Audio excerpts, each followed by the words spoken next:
Welcome to RetroBytes Episode 8. My name is Brian, and this is a show where Sam, Alan, and I will just talk about video games and life. On today's show, we look at the news, physical media, and a digital world, take questions from the Patreon, we break out the wheel discussion, and Sam makes us rank things.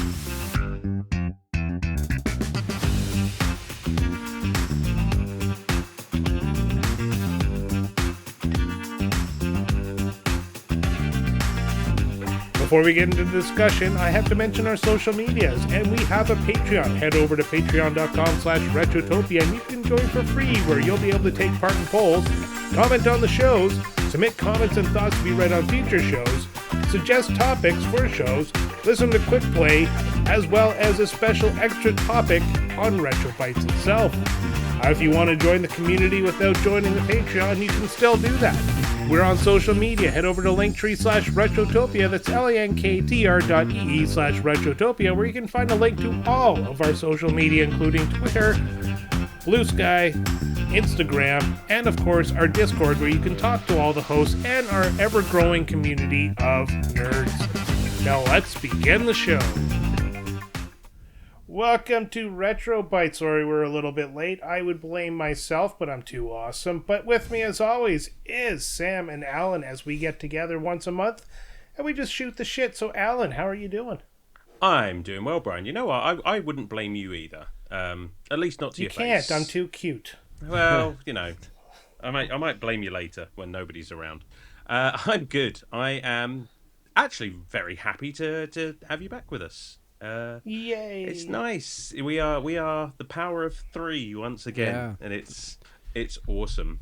It's our Trinity power, like in Kingdom Hearts. Yeah. Oh, here we go. Yeah, starting. Yeah. Or the Triforce. There we go. I like that better. Like you just tried forcing that joke in. Oh, you bastard! Oh yeah. Episode over. Yep, boom. Mic. I dropped the mic, but this one's new, and I don't want to break it. Don't drop your mic. Those are valuable pieces of equipment that we use to bring you this show. Absolutely. To talk to strangers on the internet.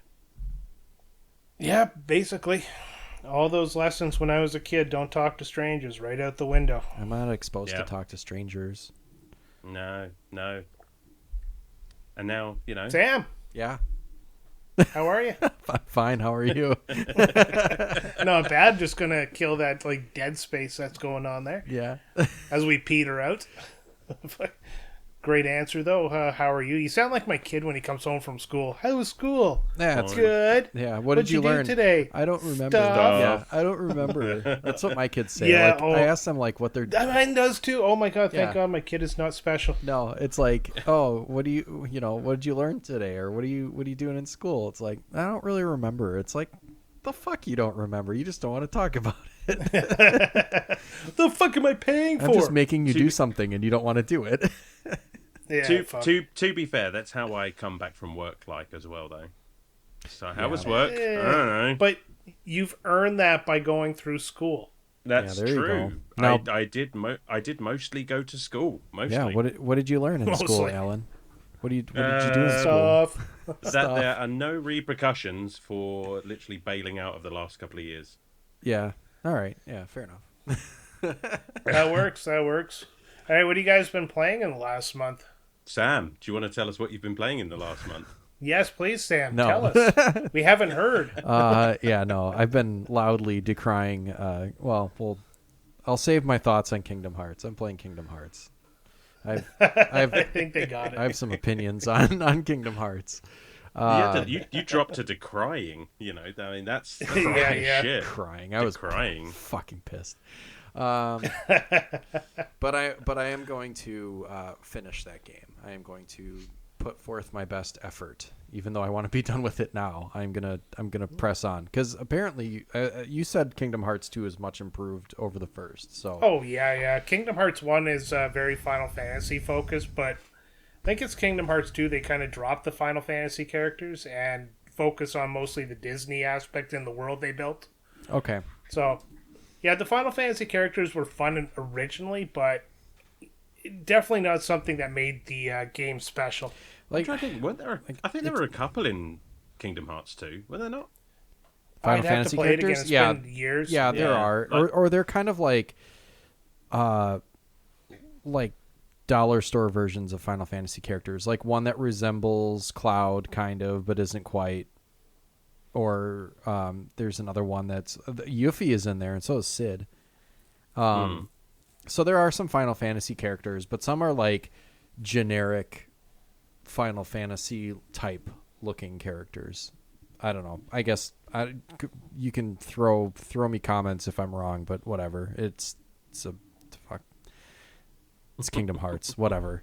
I'm gonna finish it though. Oh, I got another question for you, Sam. Sure. Have you, or are you going to soon be on any podcasts coming up?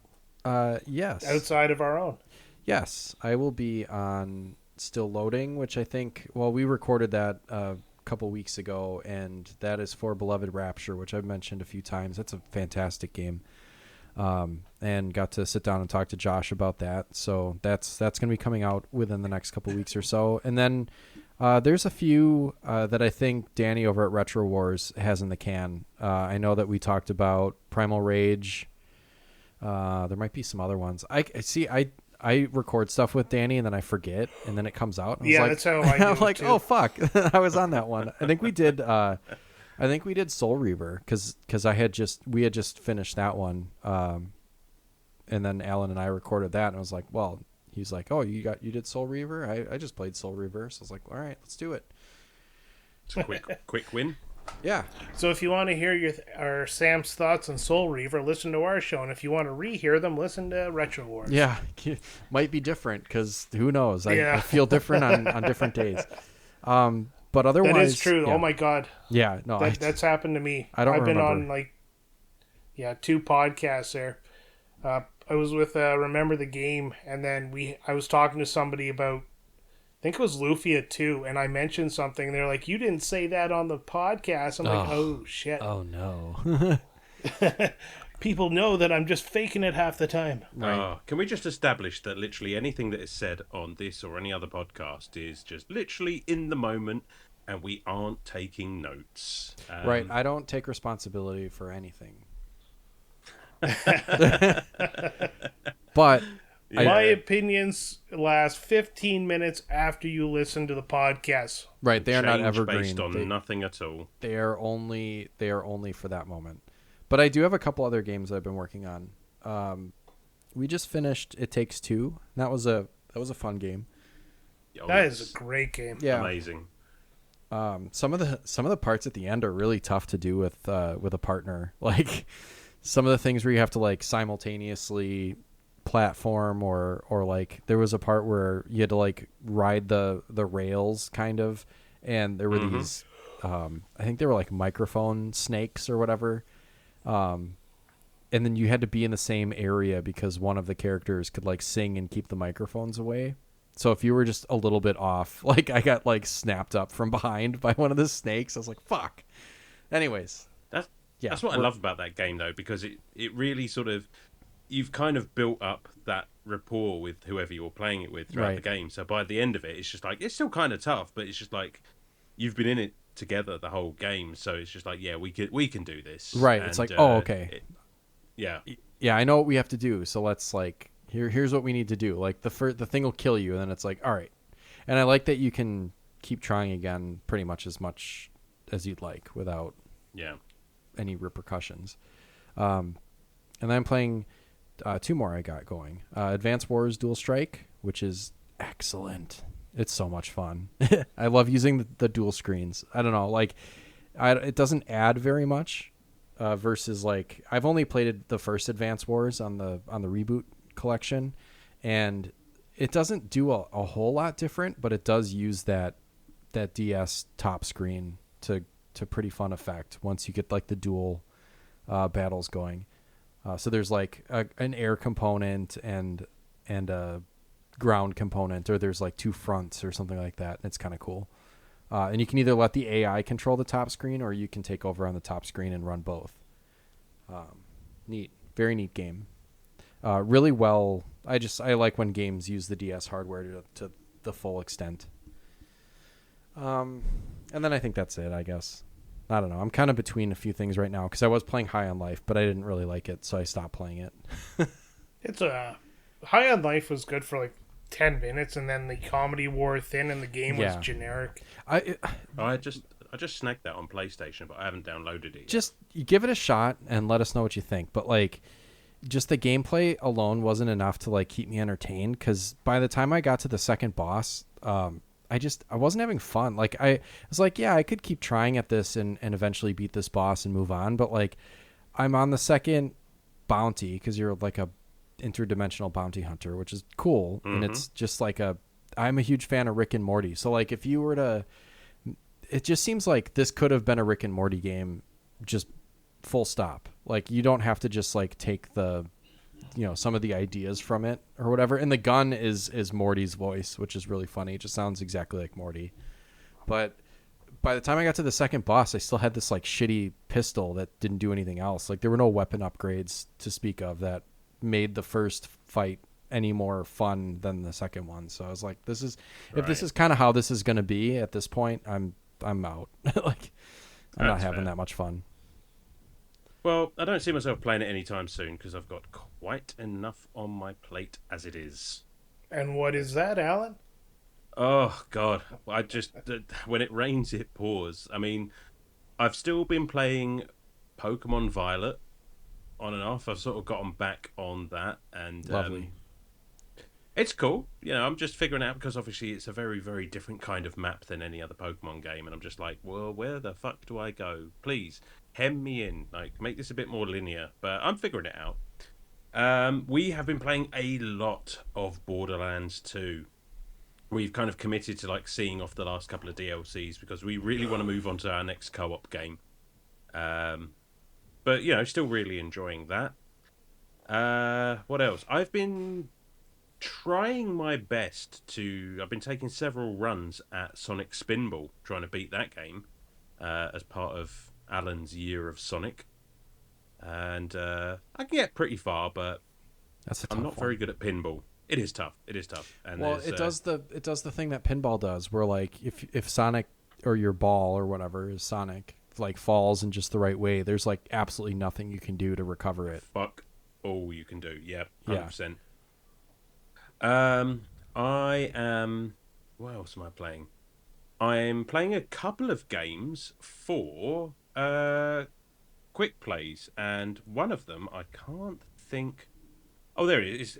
I couldn't think of it. It had a strange name. The Missing J.J. Macfield and the Island of Memories, which I've just started up recently, and I'll save all of my thoughts on that for the quick play. And I'm also playing Donut Dodo on the Switch, which is another game for a quick play. Again, I won't say too much about them until then, but both very interesting games for very, very different reasons. Damn, never heard of either of those. No, neither had I. And isn't that the best thing about quick play? Yes. Like when people absolutely. Yeah, pick for sure. random, like I would never have played either one of these games had somebody not picked them. So I like that. Yeah. Good times. For sure. But yeah, that's it as far as I can remember. It's a good list of games you got going on. What about you, Brian? Yeah, how about Brian? Oh, why, thank you for passing it over to me. No, we weren't going to. Let's just skip it. I've been having one of the sad parts about my workload right now is I don't really have a whole ton of time to game, so I kind of stuck with one game most of the time. It's because it's for a guest spot on another podcast, and that's Wild Arms, and I finished that this morning. And God, I forgot how good that game was. Just a solid RPG. And there's not a lot special about it, like to make it stand out from the rest, just this theme. But I got addicted to it. Like, I haven't gotten addicted to a game like this in a while. Other than that, I've been playing Kirby 64. I started that because it won our 2025 First Game of the Year poll, which obviously is not going to be our first game of the year, but it's our first poll of the year, so I'm counting it. Mm-hmm. And as well, I've started playing Legend of Zelda Link Between Worlds on the 3DS because we were talking about it, and it's on my list of games I want to complete in 2025. So Nice. I forgot how great that game is. normally takes me a while to like get into a game, so I push myself past the intro part. This game, probably 5 minutes in, and I was just sitting there like a zombie, just playing through it. It's such a good game. Probably my favorite Zelda. That's not a spicy take at all. Like, that game has so much charm. That's canon. Remember, I called it. Well done. There was once like, I don't think it's one you're gonna guess. I was like, Link Between Worlds. You're like, damn it. Yeah, you keep doing that to me. I do. That's like the name one VR game. I was like, I don't know, the Horizon one. Yeah. Oh yeah. Who sings something in the tulips there? And you're like Tiny Tim. Like, fuck. God. Stop being so goddamn smart. You're like, not I'm not trying to be like edgy, but God, just let me have one. I don't know, Brian. Who's that? Anyways, yeah, that's what I've been up to. You guys want to get to the news? Let's get to the news. Yeah. Oh, I don't have the soundbite queued up, so here's this one's for you, Alan. Yay. The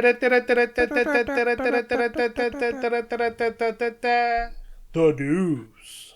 Oh, that got me all the way there. I've been drinking, so. Anyways, story. I only got 2 stories this week or this month because, well, kind of wasn't really paying that much attention to the video game news, so I'm going to get right into it. And the first one is the Xbox multi-platform can work like Sega. Former PlayStation executive Sean Layden has expressed that Microsoft's recent strategy of releasing its major games on multiple platforms could mirror Sega's transition from hardware to software-focused operations. Layden, who departed Sony in 2019, discussed this topic during an appearance on the Kiwi Talks YouTube channel. He noted that while a multi-platform approach can be beneficial, especially given the rising cost of game development, it may challenge Microsoft's ability to create a sense of exclusivity, or FOMO, among consumers. Layden referenced Sega's shift after discontinuing the Dreamcast in 2001, highlighting how the company has successfully transformed into a software-centric entity, producing acclaimed titles across various platforms. Microsoft's gaming CEO Phil Spencer has emphasized the company's commitment to making games accessible across various devices, stating that there are no red lines for which games could be ported next. The approach aligns with the evolving habits of younger players, particularly Generation Z, those dicks, who prefer accessing content on multiple platforms. This strategy has already yielded positive results. In December 2024, Microsoft's multi-platform release helped it become the top game publisher globally, surpassing competitors like Electronic Arts. However, this shift has sparked discussion among the gaming community. Some Xbox enthusiasts have expressed concern that the move towards multi-platform releases might dilute the brand's identity and lessen the appeal of owning Xbox hardware. In summary, while Microsoft's multi-platform strategy aims to broaden its audience and adapt to modern gaming preferences, it faces the challenge of maintaining a unique brand identity and ensuring that its hardware offerings remain compelling to consumers. Now, before I get into any discussion, I just want to note that Xbox has announced it has locked down the design for the next console. So they're not out of the console market yet. So your guys' thoughts on Xbox going multi-platform with their games? Yeah, that's something I was going to bring up because, you know, talking about going the way of Sega, it's just like, well, they're not really, are they? Because they are talking about going multi-platform, but at the same time, they are also staying in the console market, which is something that's never been done before. So it's going to be a really interesting experiment to watch play out. I guess, in a sense, they're trying to have their cake and eat it too. I can't... Will this work? Won't it work? I mean, all I can say is that I bought an Xbox Series S quite some time ago. I played it once or twice, and I've not touched it in months. And there are games coming out on Xbox that I really do want to play, like Indiana Jones, for example. But now I'm just thinking, well, you know, I could just wait for it to come out on PS5, which, okay, I'm a unique case in so much as, like, I obviously prefer to buy games physically, and the Xbox Series S is not a physical console. Why I bought it in the first place? Well, it was cheap. But I don't know, I think I can see lots of people just like, well, why get the console when we can just wait for it to come out somewhere else? That's exactly my train of thought on this. Sam, do you got anything to add? Not really. I mean, yeah. I mean, what's the point of getting this new Xbox if if your games are everywhere? Like, it just kind of like breaks my brain to think of like playing Halo on a. I've not played Halo, but like Halo on a PlayStation is just really weird. It's like, what is this, one of the signs of the apocalypse, or like what's going on? Yeah. It just I don't feels weird, doesn't it? I don't think it's a big deal, but I think Microsoft's strategy is going to shift when it comes to console hardware. Either they're going fully handheld next generation, or a hybrid like the Switches, where they'll have a dock and you can take it with you on the go. Or they're using a streaming stick that plugs into your TV, and the entire concept is to stream your games off Game Pass. Ugh. That one's the that's- least appealing of the three. or knowing Microsoft, literally all three. Yeah, Right. But that's my thoughts. Like, they've been pushing the streaming, or like the game streaming, since Game Pass came out. It's done really well. I've never had a problem streaming a game on Game Pass, even when the internet's not like top tier. So why aren't they going to continue to push this forward and make their new systems work around this? Oh, they definitely will. I mean, Which begs the next question is, it wasn't until streaming platforms like Netflix came to Canada that internet providers decided to drop the monthly cap on downloads and uploads. So wonder if the same would happen with cell phones. well, maybe. Interesting. Yeah. I mean, some service providers have no caps on data and stuff like that, but it's with specific plans. I think most plans. Well, I have no cap on mine. I can do unlimited, but after 100 gigs, they cut my speed down to 3G speeds. Yeah, they say that's enough, Brian. Yeah. Yeah, pretty much. Pornhub has already got all your information. I was going to say, put it away, Brian. Yeah. Time to give it a rest. Brian, you're on the bus. Oh, again. That's all I'm going to say about that. You're that guy. Oh, Jesus. But yeah, as for multi-platform, Microsoft has to do something. Their games, like, this is definitely a subjective thing here, but their games have been not hitting as well as they wanted to. Like, a game like Starfield should be fucking everywhere, but it's already forgotten about almost. Yeah, what was that one? There was like that one vampire game too. That was like was it an FPS or was it that one? Redfall. Redfall. Yeah, that one. Yeah, that fucking sounds shit right. the bed too. Like, it's just, ugh. I don't know. They seem to really be in a pickle. Like, they're kind of just sitting on their mountains of money that they made in the 2000s and 2010s. And this is just me talking out of my ass, of course. But like, I don't know. Like, what is their lane? Like, they're trying to pick a lane, but it almost seems like they're like, oh, we'll pick a lane, but it's like too late. Like, you should have merged already, and you didn't, and now you're fucked. Yeah, they're like, no you're gonna run longer into a the wall. competitor. Right. Yeah, they're no longer a competitor to PlayStation. PlayStation has walked away with this generation. Right. Oh, yeah. And it's like you're developing a new console, but it's like no one's gonna come back to your console if the PS5 is already awesome, and so is the Switch. And you're not gonna you're gonna go handheld, but you've already got like computer companies making handheld devices that run Game Pass, like PC Game Pass. Like, what are you gonna do? Make another handheld, and everyone's already got one, and like Steam is in on it, and Nintendo's in on it. Like, I don't know. And you know It's what? not looking good. With PlayStation doing the Portal the way they're doing it, I think they're smart this time because they're giving people a beta testing platform to try new ideas. Like, the game streaming that came out on it is really well done, even though it doesn't have a big library. But,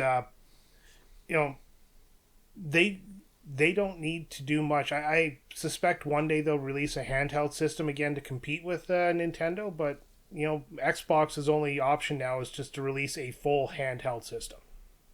Yeah. Right. I think it's like Xbox are not going to spread themselves too thin because, let's face it, they've got the money to do whatever the fuck they want. But it's like you said, Brian, like, if everything, and that's their campaign, isn't everything's an Xbox, which is like, if everything is an Xbox, why do I need an Xbox? So it's just like it's like they spent all of this money to get all of these developers, and then did absolutely fuck all with them, and then realized, oh shit.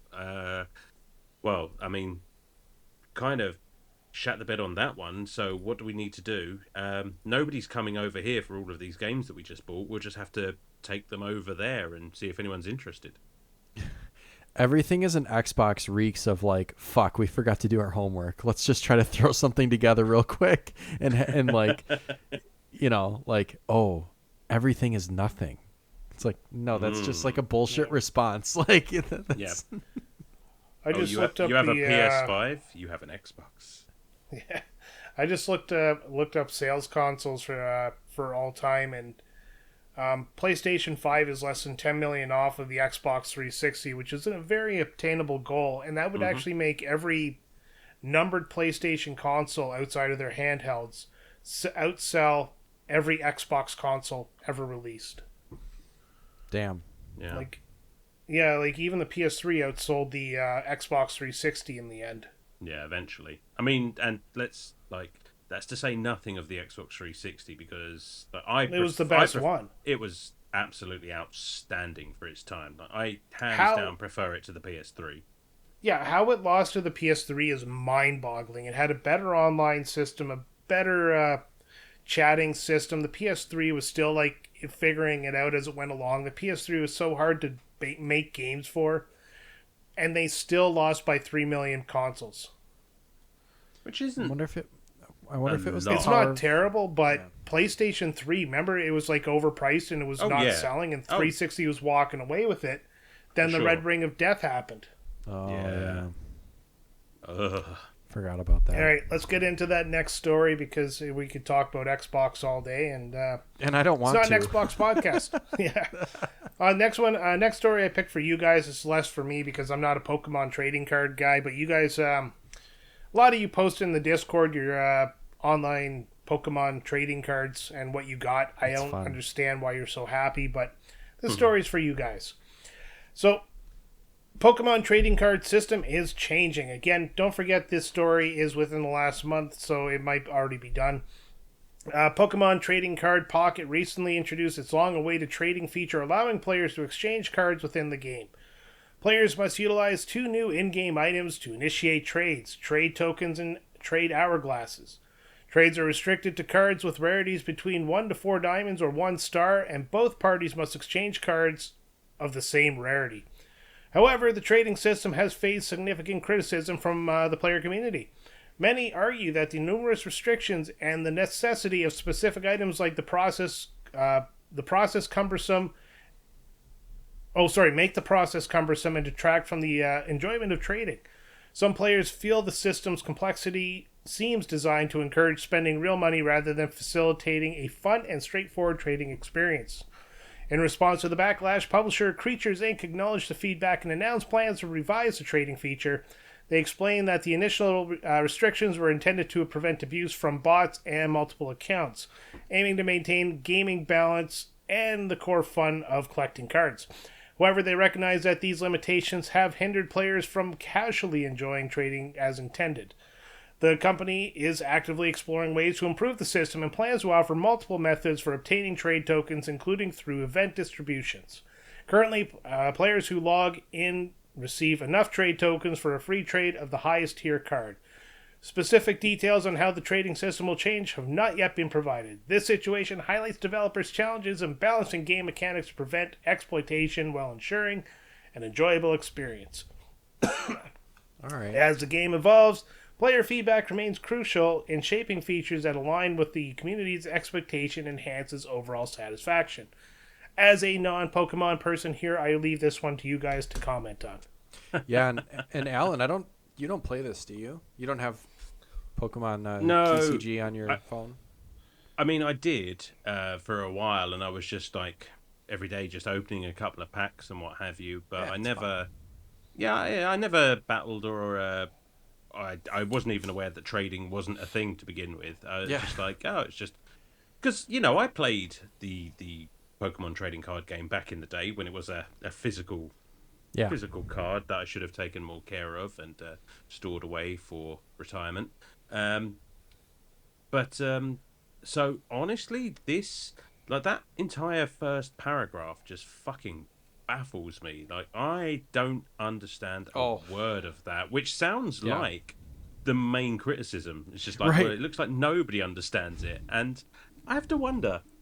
It's Pokemon. Pokemon in any shape or form, the main gameplay hook of any Pokemon anything is trading. Right. Why fucking Yeah. make that so complicated? It's so funny. Like I was just gonna say that. Like we're finally introducing a trading feature, and TCG is like trading is the T in TCG. Like why was there not trading to begin with? And then like I didn't even think of that, but having to use what was it? I gotta scan this paragraph. Like you have to use the hourglass and then some sort of dust or bullshit to do the trade. I don't know. Yeah, I see the criticism. It is a cash grab because like you're gonna be wanting to trade with someone, and then you're going to be lacking in one of the items that you need to trade, and then it's going to swoop right in and be like, well, guess what you can do? You can purchase some more for some money. Here you go. It's a cash grab. All these are cash grabs. You have to, if you're playing a game like this or Pokemon Go or whatever fucking other mobile games there's like a gazillion mobile games. I'm not going to name them all, but like all of those are, built to make money. And in order to make money, they have to make the game just fun enough to hook you and then get you into that loop where, oh, I'm out of like tokens or time or whatever to play. Like, guess what? I can buy some more and then I can keep playing. So it kind of feeds on that addictive, if people with addictive personalities that like this sort of thing and pump money into it.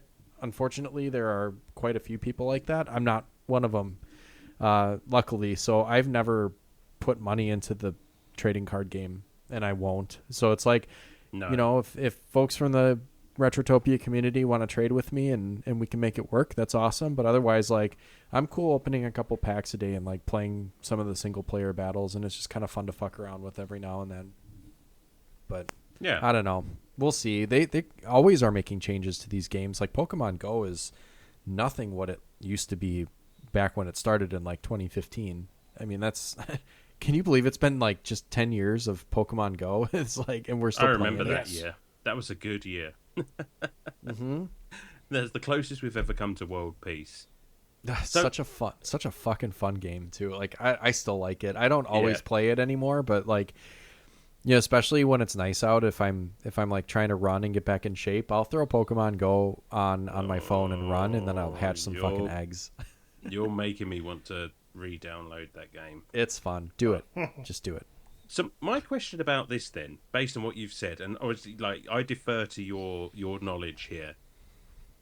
So do you think this excuse about preventing abuse from bots and multiple accounts, do you think that reeks of bullshit? Do you think maybe that's the official line, or do you think that is what they're saying because they tried to get too greedy and were basically caught with their pants down? Have you seen those videos of people running into Costco to grab boxes of Pokemon cards? No, people will this absolutely. is the most believable part of the entire article. No, people will absolutely game the system if they can. I get that they will, absolutely. But where you were saying that, this was basically a cash grab, they've made this more difficult to make more money. Do you think that people have backlashed against it and now they're saying, "Oh no, it was just to stop just hacks and bots and multiple accounts. It was nothing to do about grabbing your money." I think it's. I mean, both. that's yeah, because there are people that abuse these games and can figure out ways to. Yeah, I mean, all you'd have to do is like create a second account as like a shit account, and then you would just open packs with that one, and then trade your fucking Pidgey that you have 800 of for like a goddamn Charizard EX or something like that. Like you could totally make one the shit account and one the good account and have all the great cards in one account. I mean, listen, we've been trying to like hack and cheese Pokemon stuff since like Pokemon Blue and Red. Oh, like, absolutely. Because there was absolutely that truck that you could move and find a Mew under or Missing No or whatever. Well, do you remember? I remember going to the playground at recess, and we would like trade with our link cable and our Game Boys, and there was a way to like duplicate because there was there was a bug in the game that if one of the people turned off the Game Boy while the trade was completing, you would both end up with one of the Pokemon being traded. I can't remember if it was like which side it was on, but like basically, I remember. Yeah, yeah. Whoever turned off their Game Boy like ended up with both, like the good one. Like everyone ended up with the good one or whatever. Oh, we're so greasy. Hey, all right, it was awesome. That was a good way to get the starters, for sure. Yeah. All right, so moving on to topic 1, because that is the end of the news for this month. We all know PlayStation Plus went down for the longest period in history since the 27-day outage of the PS3 era. This really brought back the conversation about physical media being necessary to the forefront of everybody's mind. I know, Alan, you're a very big physical media person, so obviously I know what your answer is really going to be, so I'd like you to really dive deep into it. But do you think or prefer that the future will be all digital, or do you think that we should continue with the physical media?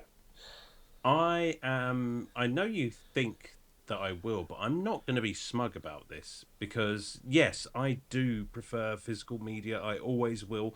I like to have something in my hands. Like, I like to trade money for an item. It's so much so that, you know, I log all of my games on my little list there, but I've probably got a whole bunch of digital games that I haven't put on that list because for whatever reason I don't consider myself as owning them. I think this is like, I feel bad for everyone who was impacted by this. You know, I can only imagine because, you know, when I get home from work and it's been a rough day, all I want to do is just sit down and play some video games and just de-stress. So I do feel bad for everyone that happened to. At the end of the day, I don't think it really matters what I prefer. I think the future is inevitably heading towards the all digital, and you know there will be a few of us who still collect the old physical games, but it's not soon. It's not soon. You know, I think physical media is going to be around for a good long while yet. There's just some things you can't replace digitally. You know, I mean, speaking outside of games, things like books and what have you. Yeah.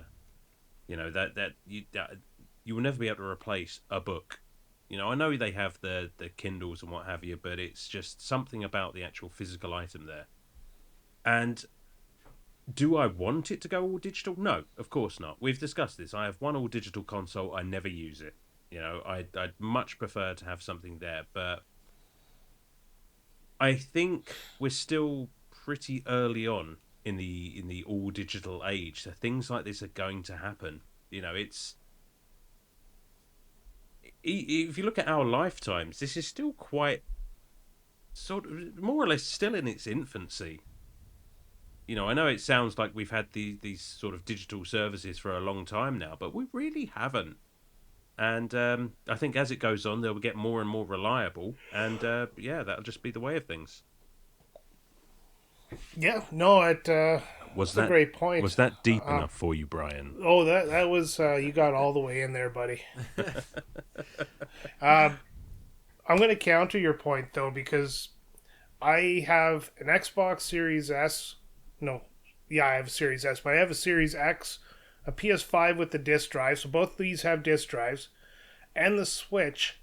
And the only console I buy physical media for is the Switch. And the only reason I buy physical media for the Switch is because you cannot play two Switches at the same time with games downloaded off one account. Yes. There's going to be a cold day in hell before I buy a game twice just so my wife can play it as well. Mm-hmm. So we buy physical content for that. As for the PlayStation, my biggest argument is when I went to Australia during COVID, I had to spend 14 days in a COVID hotel, which is, you know, tradition at the time.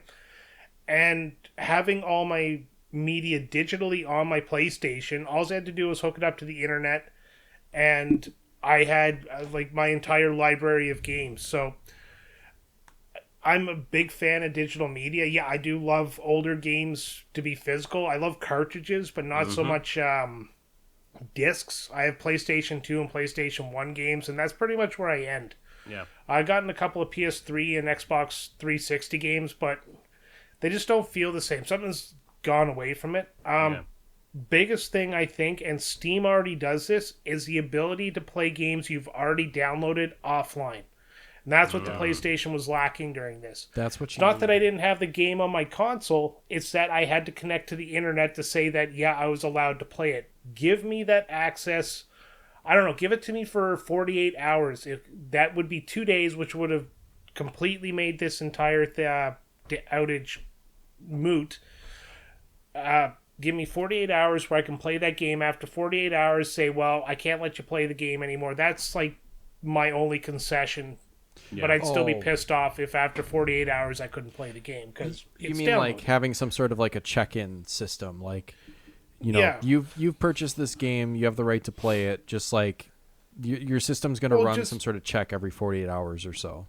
That, or when you download the game, put a token on your console that says the game was downloaded legally. The token comes from a different system. I'm not a programmer. Don't ask me how to make this work. Just make it work. But designers, make it work. There's definitely got to be a way where you can put like a token onto the console that just does a check right from the console and says, "Hey, this was downloaded legally. Let the dude fucking play it." I've had a lot of... Shouldn't have to go to a server in fucking United States of America just to say I can play the game I downloaded. Yeah, it's dumb. Like I've actually had this problem because I've now hooked a couple of different Switches onto my Nintendo account. My main original Switch that's docked, and then I have a Switch Lite that I use. And I think because it's not the primary Switch on the account, every single fucking time I play a game that has any sort of DLC, like Mario Kart with the tracks, or I can't play Switch Online unless I'm connected, because it'll just be like, well, you know, checking to see if the game can be played, or anything that I've downloaded, you know, digitally, just directly to the Switch. It's like checking to see if game can be played. It's like it can be fucking played because I paid the money so that I can play it. That part is really irritating to me. And why I won't be taking my Switch with me on my upcoming business trip, because it's like I don't know if I'll be able to even fucking play it. Oh yeah, you got to connect it to the internet. So normally when I take my Switch with me, I have to connect it to my phone to start a game. No, it's so dumb. It's like, no, I'm not going to do that. I'm going to just probably I'll just take my DS, or I'll take a Game Boy or something. Like I'm kind of like reverting back to older forms of technology and media, because it's like I just don't want to be fucked with having to always be connected to the internet. Yeah, agreed. Which is weird because we live in a society where internet's everywhere, but it's become such a hassle for us to connect to every different network, because we know, they're stealing your information. Well, of course. Yeah, that's why the government's getting inside your house and your wallet, and they're telling you how to live your life. Well, here's the thing, like... Well, I'm not that interesting, so have at it. No, that's true. Well, here's the thing. It's like, if I want to take a break, if I'm in the office and I'm, like, eating lunch and I have a couple minutes and I want to throw my Switch on or something like that, I can't. Because, like, I'd have to connect to the work, Wi-Fi, which, like, I guess I could try to finagle it, but I don't feel like doing that for, like, playing for 20 minutes. And... on an airplane, like, now airplanes have Wi-Fi sometimes, depending on the airline you're on and your ticket package or whatever. But it's like, I don't know. Do I really want to, like, sit and have to set it up before? I just want to throw my game in and play my goddamn game. Mm-hmm. Yeah, well, that's pretty much it. Yeah. Yeah. So I'm also a physical media guy. So, like, and that's another thing that kind of bothers me is that, like, even when you do buy a physical game, sometimes it comes with a component that needs to be downloaded, or a code for the rest of the game that's in the collection or something like that. Like the Mega Man collection, you have like 6 games on the cartridge and 4 games on the, part 2 of the collection or something, and that has a download code.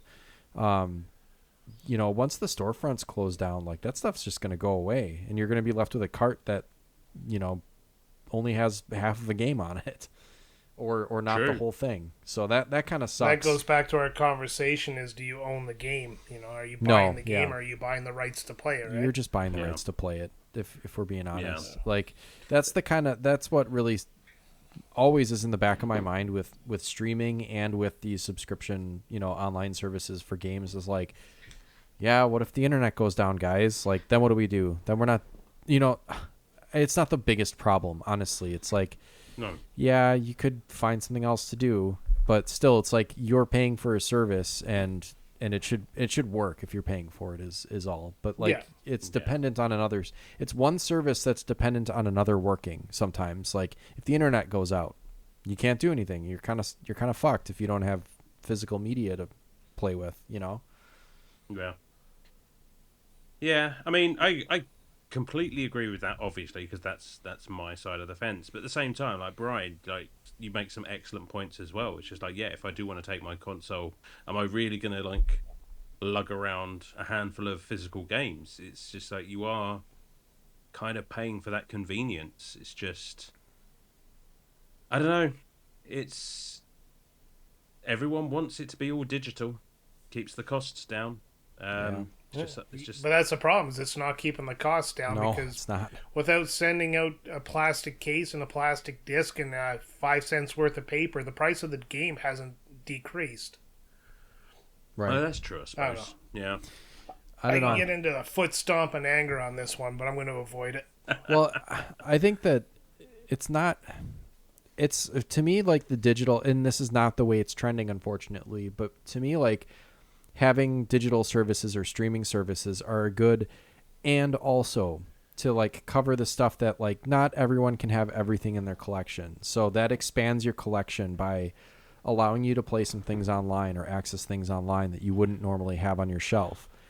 So that to me is and also not only, right? Like, but that's not the way it's going, unfortunately. Sure. Well, I think we've successfully beat that topic into the ground. I think so too. But yeah, it sucked though. I just one last thing on that is just I think it sucks that it went down.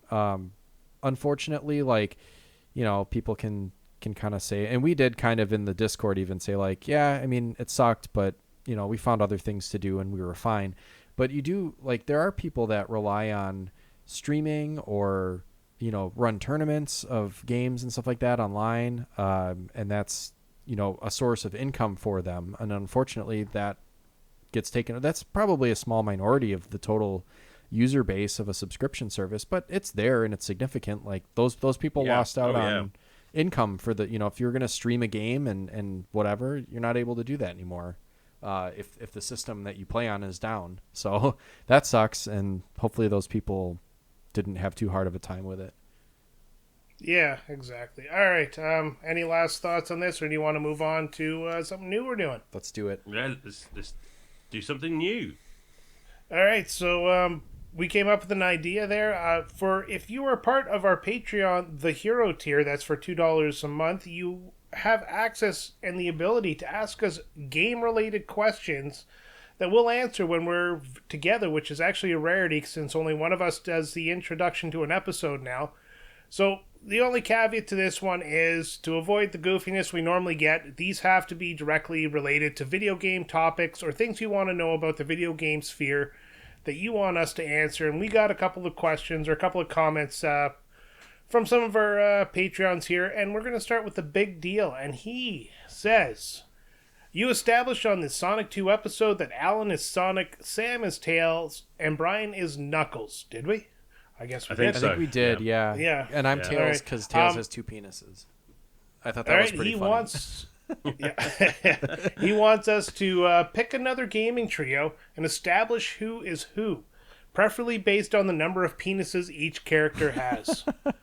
Yeah, because I think under this, like, Brian, you had like 5 or something. Yeah, the Echidna. Oh God, so many. Yeah, the Echidna. Just so many penises. Don't Google that. No, Don't. It's just a wonder you can walk around. It's just so upsetting. It's a little lopsided, but I get to the bus. Yeah, and apparently get them out on the bus. Yeah, well, all of them. all right, do you know how difficult it is to find other gaming trios? yes, quite difficult, which is why I haven't looked it up. I'm leaving this one up to you guys. What's a good trio in gaming? You got Mario, Luigi, and Toad from Super Mario Brothers 2, if you take, obviously, Princess out of it. I got one that I think sucks. Oh, you haven't got the same one as me. No, Sora, Goofy, and Donald. Fuck's sake. Oh, there you go. Now I've got to come up with another one. Yeah. Oh, is that yours? No, that's the exact same one I picked. I'm interested to see what that's a your good order one, is, though. Go on. What's your order? Yeah, what is your order, Sam? What's my order of Yeah. who is who? Who's who? Yeah. Let's see. I'm gonna say Alan is Sora. I'm gonna say Brian is Goofy. I'm gonna say I'm Donald because I'm pretty much useless. Yuck. See, I'm useless and I get really pissed off at stuff. Exactly. See, my order was slightly different. I had Brian as Sora because let's face it, Brian is he's the point man. That's true. Yeah, he's the one who drives the story forward. Brian I is the main character. I was Goofy because generally speaking, I haven't a fucking clue what's going on. Generally, I just kind of go along with it and just try and keep my head above water. And pretty much the same reason. Sam is Donald because he's just really pissed off about being a Kingdom Hearts character. Yeah. So Fucking Donald's so angry in that game. He is, and I don't. Whatever. We'll get into it. I'm not gonna get into Donald. Fucking sucks. He's always fainted. Now I have to think of an entirely new gaming trio. Brian, have you got anything you can think of? Buy me some time. I do have something I can think of, and I'm going to go with a little more crime-based, and it's going to be the 3 characters of Grand Theft Auto 5. Oh. So you got Michael DeSantis, Franklin Clinton, and Trevor Phillips. Sam, have you played the game? I have no frame of reference for this, so go ahead. Oh, this is going to be great, because now you guys can't understand. Sam, you're going to be Trevor Phillips. Cool. He is the actor... Fuck, what is his name? I'm going to have to look this up. Trevor Phillips. Is Trevor the guy in the game who's just literally a savage? Yes, and he's in a lot of stuff. Stephen Ogg. Was he in Walking Dead? I think he was in Walking Dead. Yeah. With the moustache. Yeah, I know who you're talking about. Yeah, he was in Walking Dead, Better Call Saul. He's like that background character you see all the time, but you never know his name. He's usually a henchman, but usually like a main henchman. Oh, yeah, he was in Walking Dead. He was in Jesus, what else is he in? Westworld. He was in The Tick, Walking Dead, Snowpiercer. But anyway, so he's just kind of the off-the-cuff character that, gets randomly angry all the time.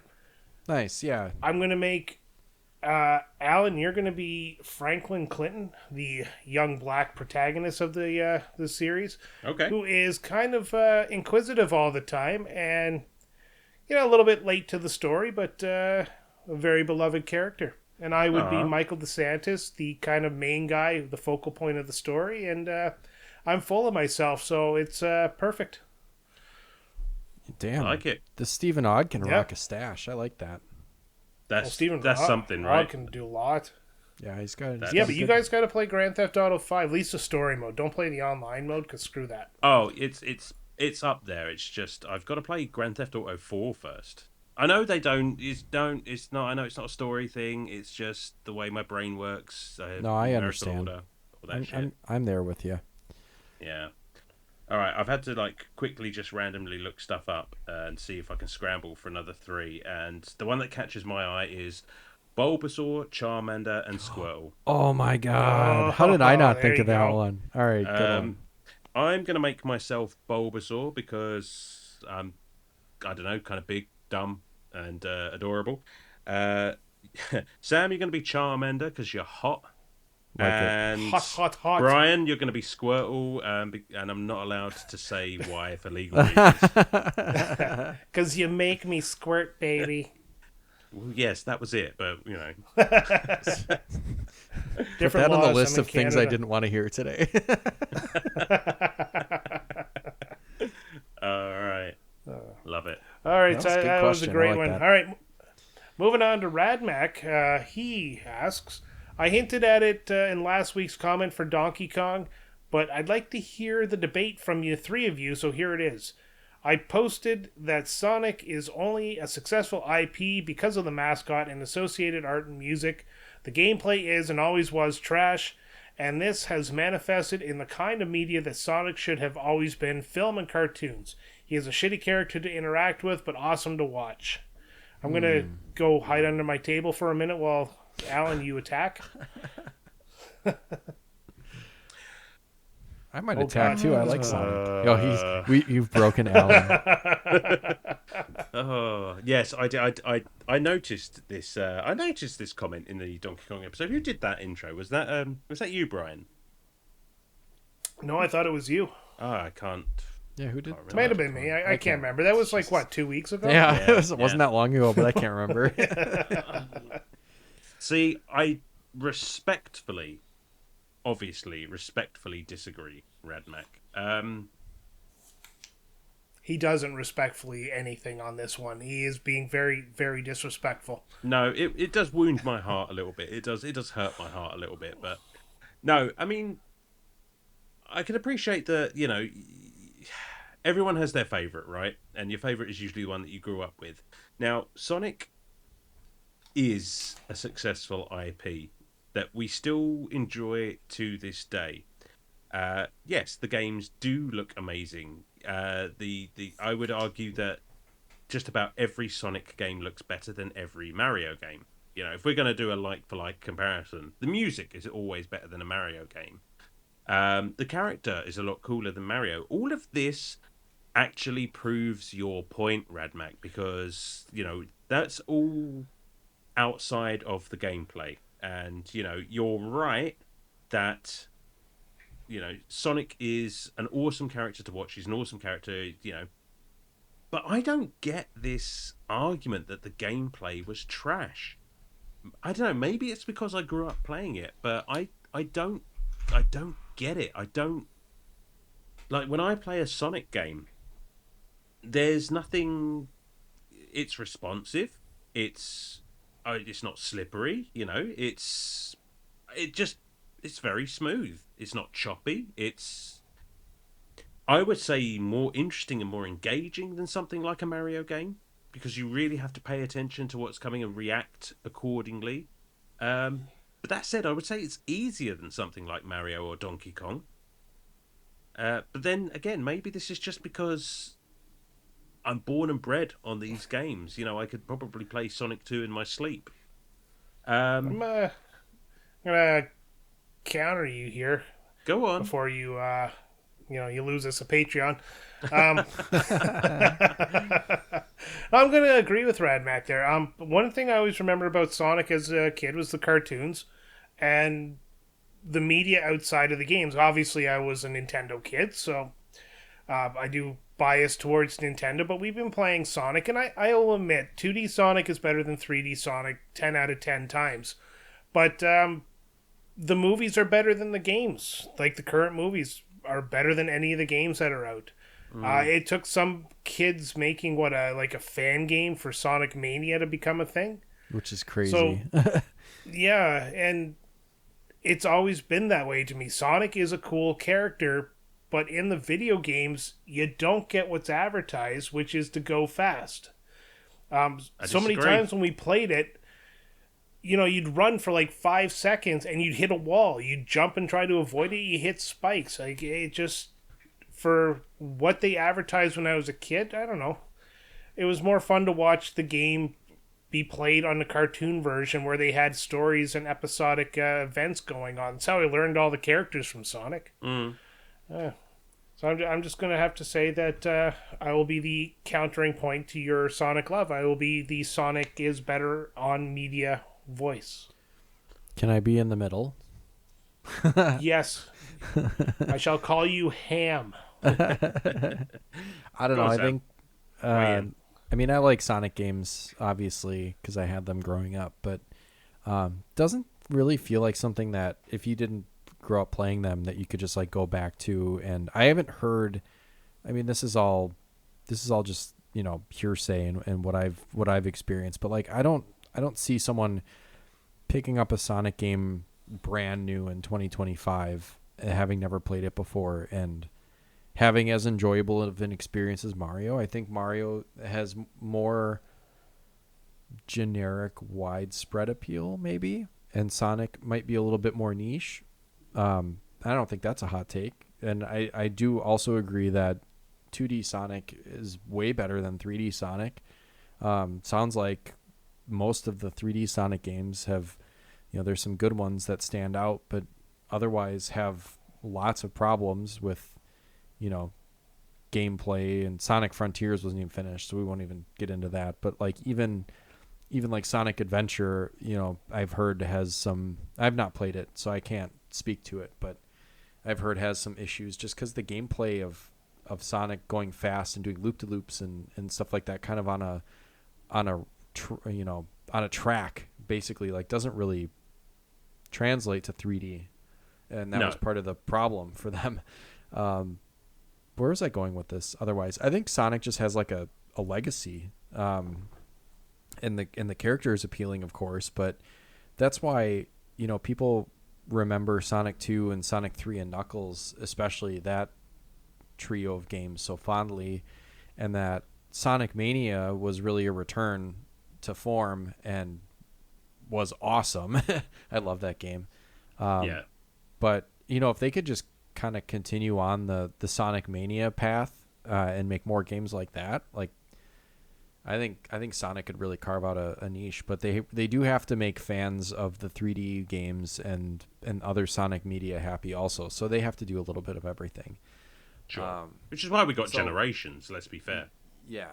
I don't think it's only because of the mascot. The games carried a bit as well. So, I mean, the games were successful, and especially 2, 3, and Knuckles, I would say, are good. If Donkey Kong is a good game, Sonic is a good game. I mean, Sonic or Donkey Kong is not going to be everyone's cup of tea because of the difficulty and some of the slip slidiness and just like things that we talked about in the Donkey Kong episode. But I still love Donkey Kong, even though there are some frustrating elements to it, and I feel the same for Sonic.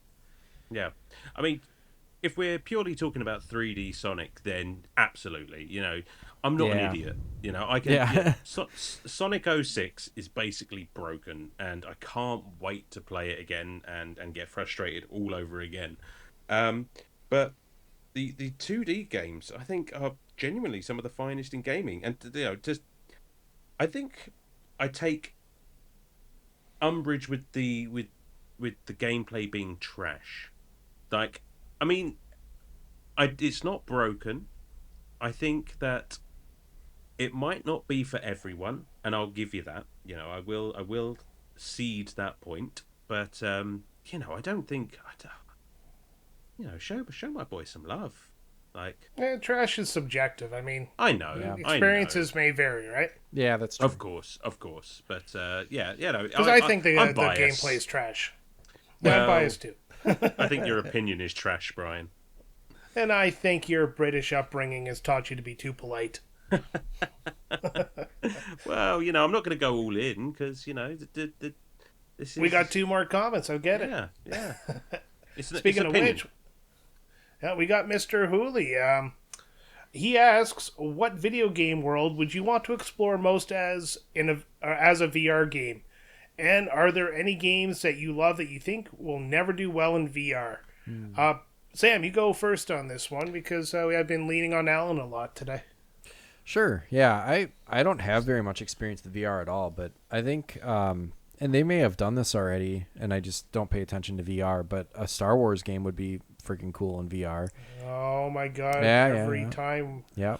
Well, I know they've done like a Beat Saber type Star Wars game, but I would want like a Jedi Fallen Order, but VR I think would be really cool. And also, I want to be Luke Skywalker. I've got some good news for you on that front, Sam. Oh, are they making one? No, there is. I've actually played one, and you play as Vader, I think, if I recall correctly. That sounds cool. There are lightsaber duels, and you get to fly around in like a TIE fighter and shit like that, and it's awesome. God damn. Well, I probably won't play it because it's VR, and I don't have. Makes you sick. To play it on. Yeah. It doesn't make me sick. I don't have a lot of experience with it. Yeah, I don't think it makes me sick, but I also don't have a ton of experience with it or the I got drive. a couple of VR systems. I can't do anything that you're standing there and requires you to walk forward because my body thinks it's moving, but nothing on my body is moving, and then all of a sudden I get vertigo. Oh, yeah, that would feel weird. I didn't play anything. Yeah, so, I didn't play any narrative-based games when I played. I played one. There's a game called The Room. Oh my god, I love cell that phones game. and stuff. But there's a VR game of that, and you have to move forward. And I would be like going around my little area that you map out on your floor so you don't run into stuff. And excuse me. And I would have to take a step forward to look at something, and every time I took that step forward, my stomach would turn and I'd start sweating. Oh, It's just like the vertigo kicks in and stuff like that. So I haven't played it since, which is a shame because I love The Room, and it was a good game up until the point where I just started getting dizzy. But so I'm gonna jump in here real quick and answer Hooley's question. There are no games I want to explore mostly in a VR game because of that reason. If there was a world I'd want to jump in and explore, as in I got, what's that Japanese anime Isekai 2? I'd probably say something like Stardew Valley, where I'm not going to die from a meteor being shot down from the space. That's a good pick. Somewhere calm. That's a fair assessment, yeah. Yeah. Alan, wrap us up.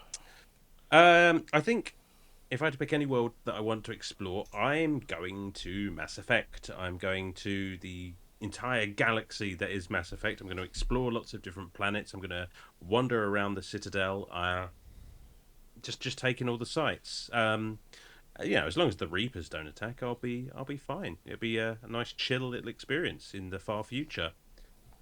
And what games do I not? What games that you love that will never do well in VR? Well, let's just go back to Sonic, because fuck that in VR. Can you imagine that from a first-person perspective? That or any Metroid game? Because, I don't know, getting down into ball form and just rolling around those tunnels. Oh, God. Oh, my God. Can you imagine? That'd be No, awful. they would have to figure out something different for that, where you're not just know, constantly but spinning. it's funny if you're just roly-polying around the air vents and stuff. Yeah. Ugh, Sonic would just immediately throw up. Exactly. I would add one more. I would say Pokemon would be fun too. Like, could you imagine like being able to actually walk around in the tall grass and find Pokemon? I'd be God, yeah. Be happier than the pig in shit. Get over here, bird! Punch, punch, punch! Get in the ball! Yeah. Sam, you're not in the Pokemon world. Fuck you, Brian. Yeah, You just slap out there up punching chickens. slap up a all right. Weedle. Our last question also has something to do with VR, and it comes from Big Kid 782, and it says, with things like MetaQuest and PSVR 2, it's trying to cut us some slack, working to make VR a true competitor in the gaming market, do you ever think that we'll reach a point in life where life may look more like the movie Ready Player One? Ugh. No. I sure fucking Yes. hope not. There is a VR system out there that actually has piqued my interest because it might actually get rid of the problem I had with the motion sickness, and it's this little stand that you stand on, and you strap yourself in at the waist so that you can't like flip over and stuff like that. But the platform has a smooth surface, and you put on shoes that are smooth as well, and you can run in the spot kind of like they do on that multi-directional treadmill. And the idea is you can play the game where running is actually running, and then, you have whatever weapon you have or VR controllers to use, your guns or whatnot. That would be the only way that I would say that VR would be the next level, but that sounds more like an arcade thing rather than a home setup. Wait a minute. That sounds you'd have like to have exercise. Yeah, you'd have to figure out a lot of space to have that sort of rig in your house. They're not that big, actually. They fit in a room quite nicely, like no bigger than a love seat. I've seen them. Oh, for fuck's But sake. still, that's a big chunk of space to dedicate to. Well, it is, Yeah. but if you're... I mean, you're going to sit on the love seat and play video games, or have something there to but play you video can do games on the size of a love seat? Yeah, but you can do other things on the love seat. You can only play video games in this thing. Like you can fuck in the video game thing if you're really creative. I was going to say, you can bang on the love seat. You can't, like... no, you can't bang on the love seat. You make love on the love seat. That's true. Otherwise, they'd call it a bang seat. Yeah. I'm gonna start calling those a bang seat now. Bang seat. Bang bench. Your poor girlfriend. Yeah, I think invariably we'll end up in a situation where we'll be in something like the movie Ready Player One, and then inevitably the servers will go down and we'll get stuck in there for like 2 weeks and won't be able to get out. So more like Sword Art Online then. I don't know what that is. It's an anime, yeah. Okay. I don't know. Well, I don't know. I think for now, at least as VR stands right now, unless like you said, they make some sort of advancement like this thing sounds like it is, I think too many people have... I've not just heard it from you, Brian, but like there are way too many people that have motion sickness issues with VR for it to become like the primary, we're not going to go full VR until they solve for the fact that a significant portion of people get motion sickness from VR and just can't do it. Yeah, there's some theories on how to stop that. Higher resolution screens and just like a jack noise, directly to your brain. Well, yeah, apparently like there's something to do with the speakers. You can use audio that will trick your brain, because that's where the balance center of your brain is oh in yeah, your it's ear. in your ears. Yeah. But yeah, there's ideas out there. I don't look that much into it. No. No. So, anyways, I think that's pretty good. Do you want to spin the wheel? Spin the Let's do it. wheel. We haven't spun the wheel in a while. All right, here we Spin the go. wheel. And Spin the wheel. Since nobody can see it, I will make the blah blah noises again. That was nice. Somebody's gonna think I'm a terrorist. Oh Jesus! Oh! It's a good one. Most anticipated gaming hardware. Oh, that's a good one. We almost got favorite indie game. Fuck. Oh. But most anticipated gaming hardware. Well, that was a near miss. Whew, that would have been a really shitty topic. That would have been another hour's worth of podcasting. Yeah, it would have. Yeah, Sam, what do you got looking forward to? PlayStation 6, Switch 2, Xbox. What are we on? We're on the Xbox series? The Xbox who gives a shit. Sorry Xbox people. Switch What 2. about Steam Decks? No, it's Switch 2 by a country mile. I think they are working on a new Steam Deck, or like a more powerful Steam Deck. But I mean mine plays the stuff that I like to play on it. I think it's hands down the Switch 2. I'm looking forward to the larger screen and the backwards compatibility and whatever they're able to launch with it. Yep, no, it makes sense, Alan. This might be a dead in the water topic, but what are you looking forward to for most anticipated hardware? Oh, I don't know. The Lenovo Legion. No. Oh my god. That'd actually be a good one. It's almost certainly like it's got to be. I'm literally just looking now to see if there's anything that I've forgotten, but it's fucking got to be, isn't it? The Switch 2. I mean, there's really nothing coming out. Look, I'm gonna alter the question a little bit. You got a tidy gaming collection going. I got a tidy gaming collection going. Let's change the question more to your most wanted video game console, regardless of price. Ooh. Oh. That's a nice one. I'm not going to go first. I'm going to go last. Are we talking like any from any time period? You have no limitations except for it has to be before today. No future. No future. So, okay. That's Terminator 2, So isn't it? the Lenovo Legion is out. Oh, damn it. Okay. Well, fuck. Oh. Most Color me video blue ball. game hardware. I have one right away if you... Fire. I have go. one right away as So well. do Sam, I, but go. go ahead. I'm going to go all the way back to the NES. I don't have an NES, and I only had one very briefly as a child before we upgraded to a Sega Genesis. So I'd like to go back to the NES and actually pick up some of the games that I've come to enjoy on that system physical. Like get the Castlevanias and the Marios and the Metal Gear. Maybe not Metal Gear, but like, you know what I mean?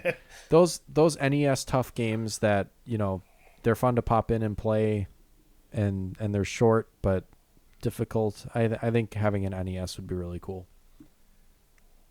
Definitely is. Alan, what is your most wanted video game console? Well, one of them I've said before. It's the Sega Saturn, because I want to complete my Sega console collection, and I have very fond memories of the Sega Saturn, despite the fact that the games are all astronomically expensive. So it's going to be a hell of an undertaking. But I just straight up need. I remember getting my original Sega Saturn way back in the day, and I had this Sonic Jam game with it, which was literally just a collection of old Sonic games, but with a museum and a little area you could run around with and unlock stuff in, and it was cool. That and Sonic R and all of that stuff. And I know I can play those things elsewhere. Either that, or I've had my eye on one of the Arcade 1-Up cabs, and it's the Time Crisis one. Ooh, that's fun. And I would love a full-sized Time Crisis cab up in the games room, because it comes with lots of other games like Point Blank and shit like that on it as well, which are always fun. And it's just I can just imagine myself spending hours playing that. Yeah, that's Saturn's definitely one that's on my short list, but you're right. The price of it, it's not worth it. Like, not at all. Unless I win the lottery or, get a lot of money somewhere else, I would never even look at a Saturn. Mine is actually, I'm going to go way off base here because I would like to get an analog pocket. Oh, okay. Yeah, those things are neat. Yeah, they look cool. One of my buddies there, McGee, he has one. He's been flaunting it around. The portable emulator machine that fits in your pocket is just a great idea. Plus, you can play physical copies of games, so it goes with my, if I can buy it, I will buy it. It's got a great looking screen, a great looking design. You can get a dock and play your games on the TV with a Bluetooth controller and stuff like that, so it's even more tempting. The only problem is the price is a little out of my range currently, so I have to wait until I can afford it. But yeah, that would be the console I would probably most like to get. Be good for the show as well. Yeah, for sure. Yeah. That's smart. How much are those? I haven't even 16. What the fuck? They're like $200 American or like 300 Canadian. Yeah, I see. Yeah, it's pricey. But like, you know what?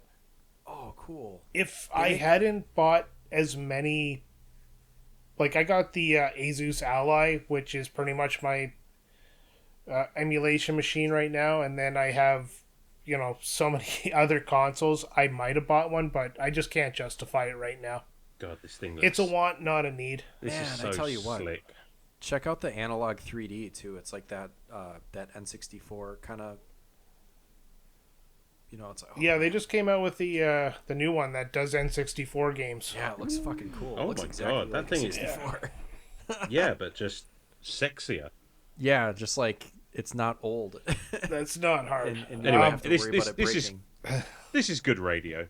Yeah, no. yeah. Let's just Sam, Alan, and Brian look at the internet for an hour. Yeah. Yay! No, all right, look, Sam, those you look cool. had Yes. Yeah, you had the hook this week. Yeah. So I'm going to give the floor to you. There, you can introduce your topic and guide us through it. Yeah, absolutely. I've been. I heard this first on the Ducks podcast that I listened to, which is kind of fun, but it is a blind ranking. So I am going to give each of you fellas 5 items from a category, and you're fed them one at a time. And when I give you the item from your list, you have to assign it to the ranking without knowing what the other items are yet. So basically, I feed them to you and then you say, for example, oh, that's got to be number 2 or whatever. So you're doing a blind top 5. Does that make sense?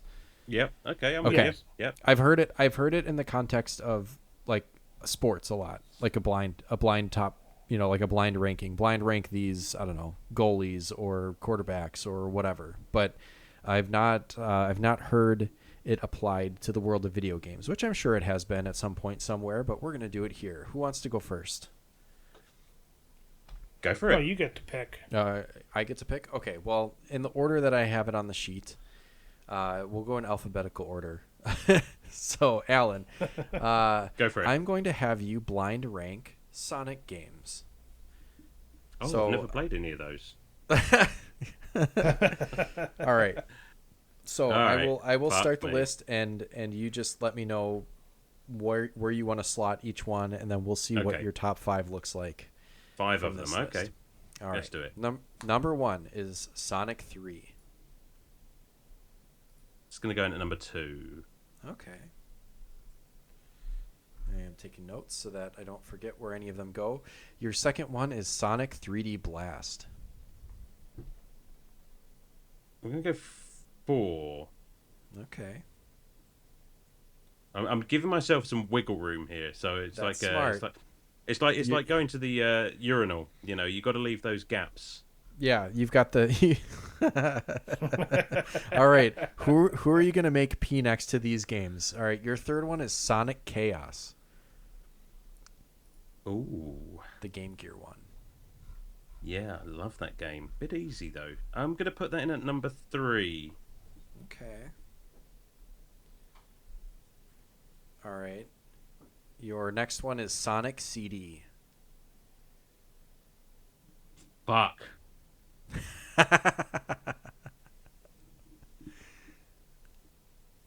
Oh, I mean, it's definitely not number 5, but it's just like if you've got a But it's not number banger, 1, is it? It all comes down to what you've got next. I mean, I've got to know, put it at but number, you can't know that.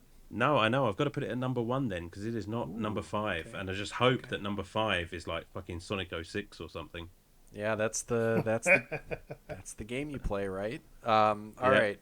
Your last one is Sonic Mania. Oh, you son of a bitch. Sorry, Sonic Mania. I mean, there's only one place for you to go, and that's entirely not fair. Like, I should have put Sonic 3D Blast down at the bottom, but there's always the rules. bait. There's always the bait rules. of the Switch. Yeah, the rules are rules. So all right, so to recap, Alan's top 5 from his blind ranking was Sonic Mania at number 5, Sonic 3D Blast at number 4, Sonic Chaos number 3, Sonic 3 number 2, and Sonic CD number 1. I mean, it's entirely wrong. It's entirely wrong. Yeah, Fuck. It's all wrong.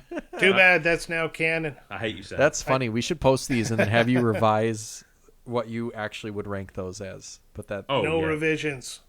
That's pretty funny, isn't it? Because you're always looking for the one to like catch someone off guard, and then you throw them a. All right, Brian, you ready? Brian, you're chatting a lot. Of Yeah, shit. yeah. You're chatting a lot of fuck my shit life for the up. person who's next.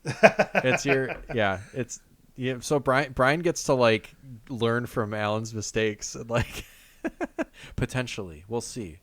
All right, Brian's blind ranking JRPGs. Jerps. Jerpagers. All right. Jerpag. All right. Your first one is Final Fantasy IV. It'll be number 3. Okay. That's actually a really smart place to put your. You guys caught on really fast. Oh, I would But do you're that before Alan went. You want wiggle room on both directions, right? You do, but you're still going to get fucked. All right. Oh, I know. All right. Super Mario RPG. Number 2. Okay. You don't understand. I already have these ranked. Oh my God. Yeah, you're probably just reading off a list. All right. Your next one is Xenogears. In my brain. That's Xenogears, number 5. That's a recent one for you. Okay. All right. Your next one is Chrono Cross. Number 4. Okay. Chrono Cross. Your last one is Final Fantasy VIII. I knew it was coming up. I actually anticipated Final Fantasy VIII to be the last one. Definitely a banger of a game. A number one game on this list. Yeah. Number one. Everybody who doesn't like Final Fantasy VIII is usually very intelligent and gets lots of sex. People who like it tend to be people who make people do lists like this and aren't very popular. Well, I like Final Fantasy VIII. I don't know if I'd call it number one, but to recap, Brian's top 5 from his blind ranking are Xenogears in at 5, Chrono Cross number 4, Final Fantasy IV number 3, Super Mario RPG number 2, and number 1 is Final Fantasy VIII. See, I actually like that list if everything shifted up and Final Fantasy VIII was put on the bottom. Yeah, it's pretty accurate, except for that one. my question to you, Brian, is what were you holding number 1 for? I knew it was going to suck at the end, so I wanted to have the worst option at the end. Okay. You both ended up in yeah. Sorry. Yeah, I was going to say if I was really thinking hard about this, I knew the last one from listening to Alan was going to be obviously something that was going to throw a wrench into it. So I have a feeling you didn't even read the list in order. You just had the games in order that you knew we would hate the last one by either liking the last 4 or hating the last 4. Well, see, Alan liked the last one. It's just that's what I mean. Yeah. What I mean is the last one was going to be the opposite of how the list worked out. So if the number 1 spot was available, the game that was left over was going to be a shitty game. If it was number 5 left over, it was going to be a great game. Yeah, it's basically. I feel like you played us, Sam. Yeah, it's basically designed to make you put something too low or too high or yeah. Well, I like this. We'll have to do this more often. Yeah, absolutely. Thank you. I had a lot of fun, Sam. That. You ruined my life. I loved it. All right, you guys got to make me do one next time. Right on. All right, we'll rotate who makes the list. Cool. And we'll put this up there. The whole show is going to be us yelling at each other. Yeah, and actually we should throw it out to the patrons too, or the people in the Discord. Give us blind ranking topics, and then we can beautiful. Come up with the list. I like that. Exactly. There you go. All right, so that's going to do it for the main show. We still have one Patreon topic, and if you're not a Patreon member, you can hear that at patreon.com/Retrotopia, available to the hero tier, I believe. Or is it everybody? I can't remember. I should have looked that up first. It's been so long since we did this. But anyways, it's over at patreon.com/Retrotopia. And I'm looking it up right now, making a lot of noise doing so. It is available to all members, this extra topic coming up. So you can join for free, or you can join the hero tier and provide comments will be read on Retrotopia, as we tried to do today, and we enjoyed that. So thank you for listening, Sam and Alan. I'm going to say goodbye to you now, but we're going to be talking again in a few seconds here, so have yourself a great night, gents. Thank you very much. Awesome. Thanks, everyone, for listening. Have a good month, guys, and thanks for listening.